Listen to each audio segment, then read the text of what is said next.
Hello and welcome to all our Radio Entrepreneurs listeners and viewers. I'm producer Nathan Gobes, and I'm excited to introduce you to part 3 of a brand new segment on Radio Entrepreneurs, the FBA Family Panel Discussion.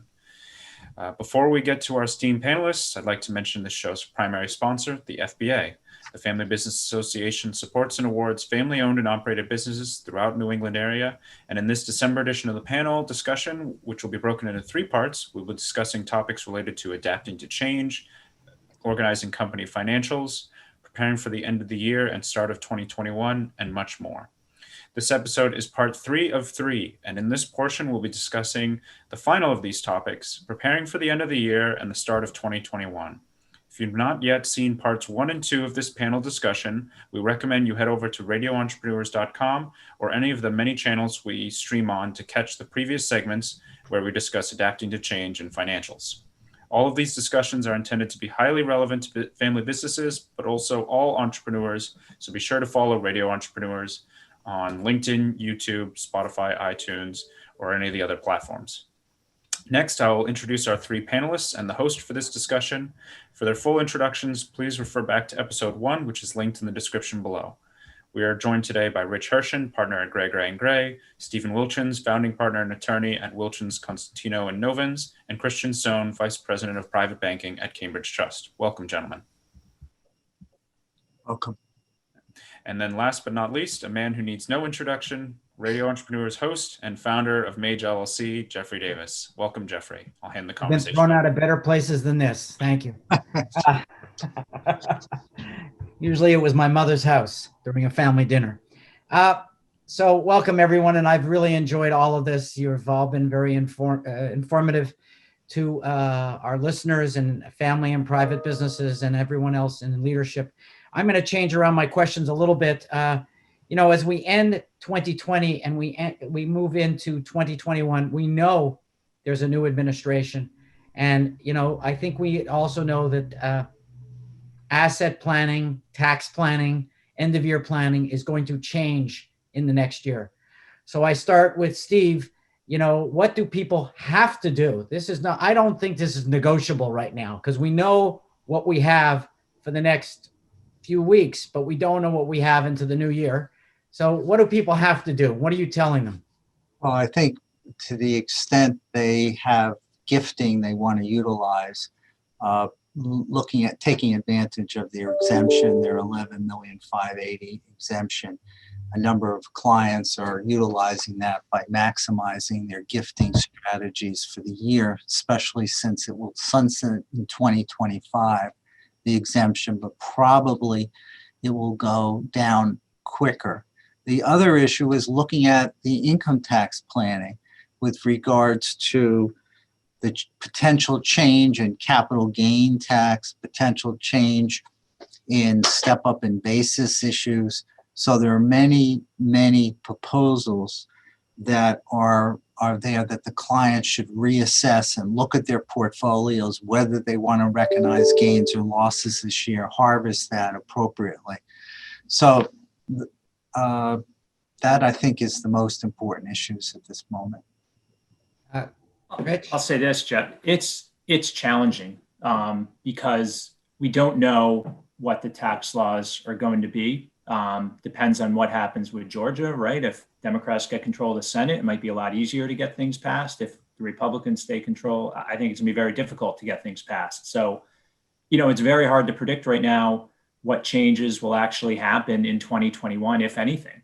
I could very easily see a scenario where really nothing gets changed in 2021. So it's hard. I think the key is being ready for the change, so you can be nimble. So if things start to happen, we can react quickly and be prepared to have scenarios under plan A, B, and C, depending on what happens.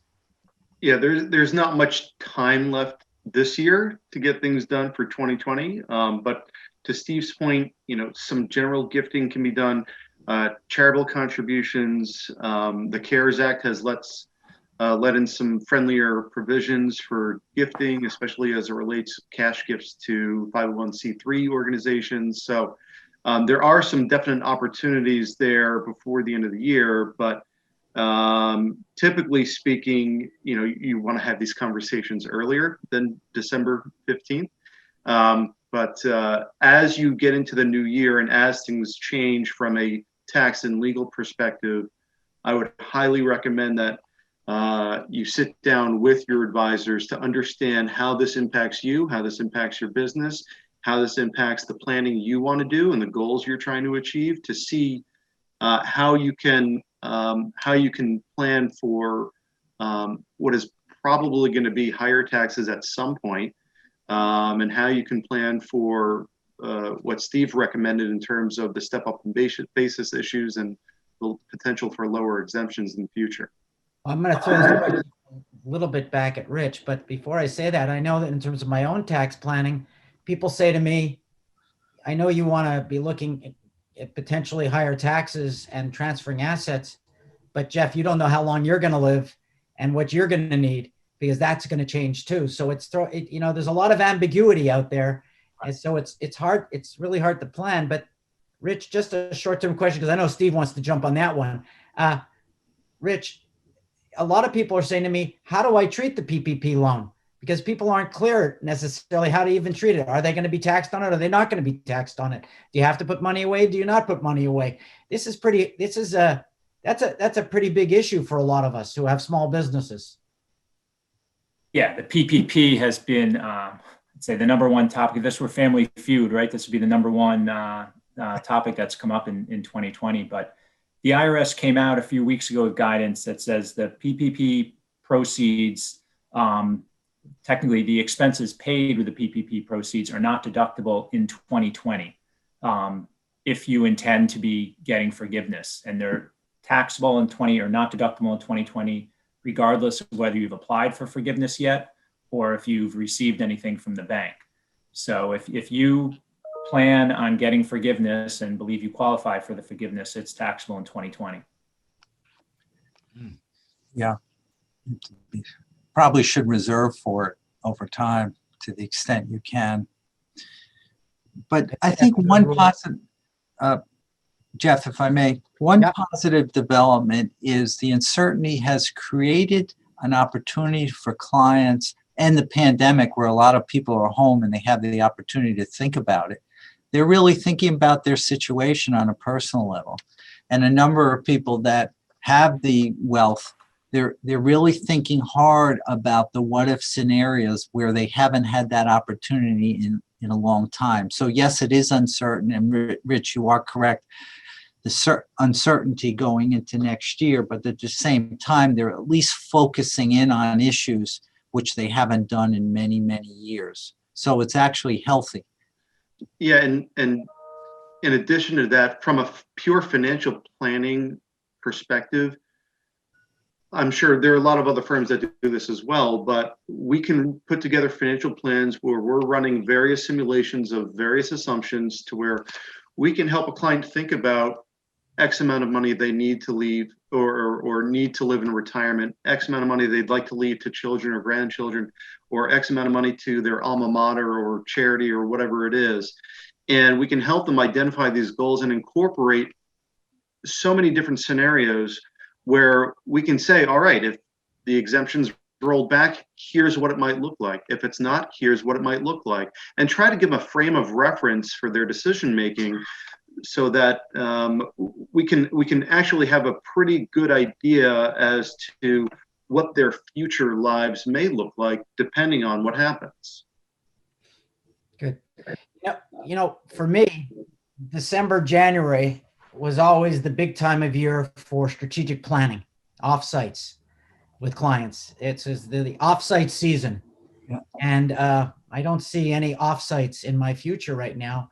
But for the last 9 months, we've done more Zoom strategic planning than we probably did in the last 25 years combined. And, business plans for me, they seem to be changing. And I'm interested in all of your perspectives on what you're seeing, because people are now having to plan for 2021.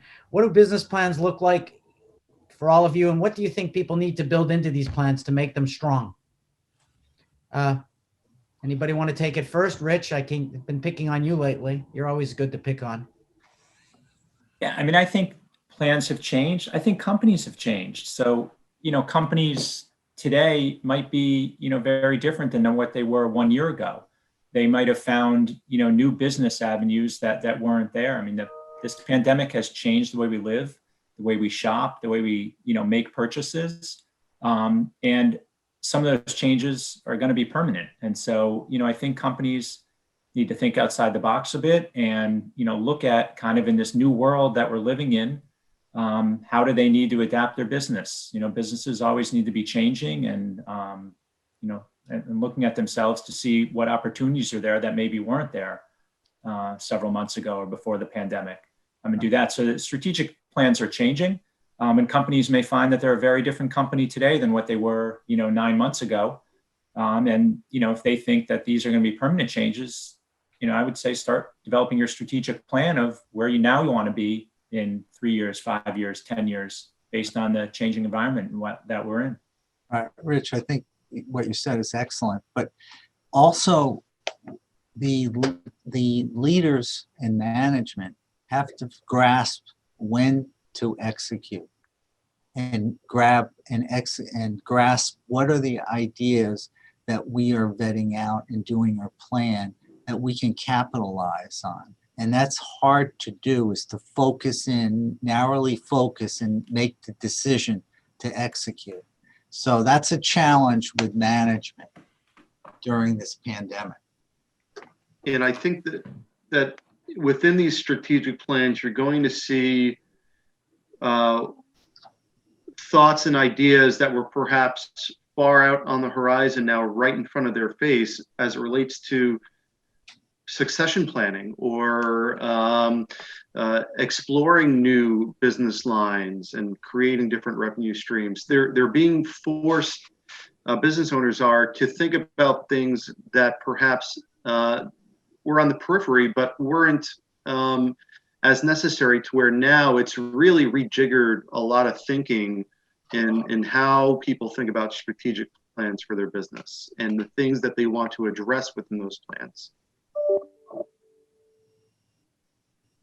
I want to add my own little twist on this because, strategic planning is something I feel I'm doing every day. Always felt I was doing it every day. And I want to just add to all of what you say, get everyone involved. And that's really the key right now. You need buy-in at all levels, especially when you're not all together. Make sure everybody build a plan that's built on flexibility. I think every leader needs to be prepared to wake up to a new day every day. It's Groundhog Day. Every day is a new day. Be prepared for change every day. Don't be rigid to that plan. Take little steps, not big steps. Don't make big gambles today. Have a big vision, but take little steps towards that vision and stay consistent with that.